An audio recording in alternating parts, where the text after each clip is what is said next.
E eu já tenho aqui algumas questões também que curtiram aqui. O Diogo Figueiredo, a Verusca Meneguzzi, a Carla Leonel, que eu já mencionei, que trouxe aqui também alguns comentários.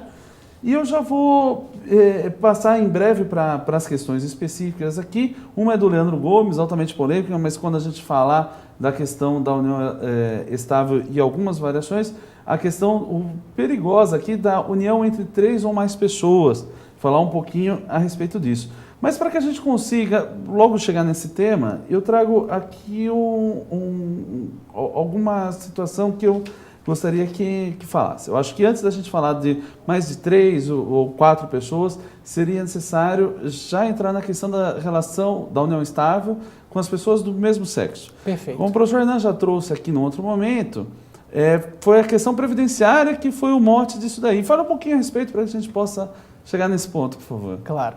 Bom, já mandar um abraço aos nossos amigos que nos acompanham, a professora Alice e a todos os demais professores que estão acompanhando e aos nossos amigos de sempre que têm sido fiéis companheiros do Atualidades, que para a gente é uma grande felicidade poder estar aqui e conversar com vocês. Muito bem, professor Diogo. Aqui o ponto é bem importante. Vamos fazer uma volta no tempo para entender por que nós chegamos nesse estágio atual. Muito bem. No estado do Rio de Janeiro havia uma legislação específica que proibia, diga-se de forma literal, discutia a impossibilidade de sucessão em uniões estáveis e de pessoas do mesmo sexo. Havia ali uma clara restrição. O que aconteceu? Com base nesta discussão, o governador do estado do Rio, à época, Sérgio Cabral, contratando o hoje então ministro Barroso, promove uma arguição de descumprimento de preceito fundamental que venha a ser julgada em conjunto com uma ação declaratória de constitucionalidade. Ambas são fundidas em um mesmo procedimento que chega ao Supremo Tribunal Federal. Lá, no Supremo Tribunal Federal, analisando este critério previdenciário que beneficiaria ou não a um servidor que vivia já, não diga-se ainda em união estável, mas vivia em união de fato com outra pessoa de mesmo sexo, esse era o ponto central. Chegou-se ao Supremo com a seguinte questão: como vamos resolver isto? O professor Barroso, à época inclusive, hoje ministro, fez uma sustentação oral brilhante em relação ao tema, pontuando das omissões legislativas da própria Constituição, do próprio Código Civil, no artigo 1723.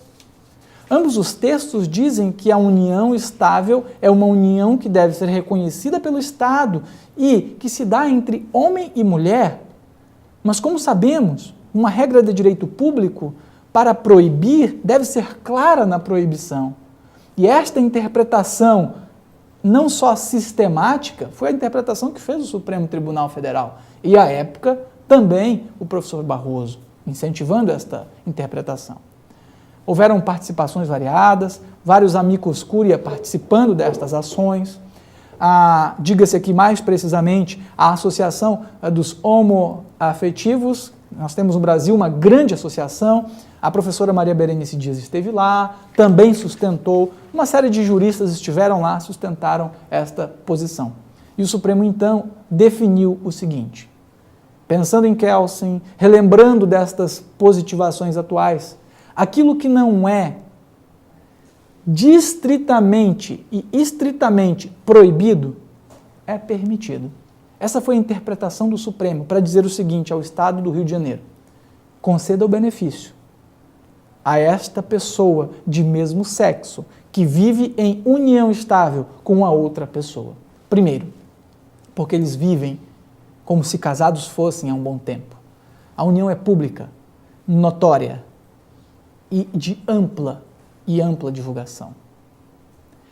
Há mútua assistência, há afetividade. Existem uma série de outros requisitos que o próprio processo faz um levantamento para mostrar que os requisitos da união estável estavam presentes. E o Supremo, então, depois de pensar sobre isto, votou e decidiu. Considerou, sim, existente a união estável entre pessoas do mesmo sexo. Isto, inclusive, eu comento no meu livro, embora seja um livro que trabalhe coisa julgada, nele existe um pedaço específico trabalhando esta realidade.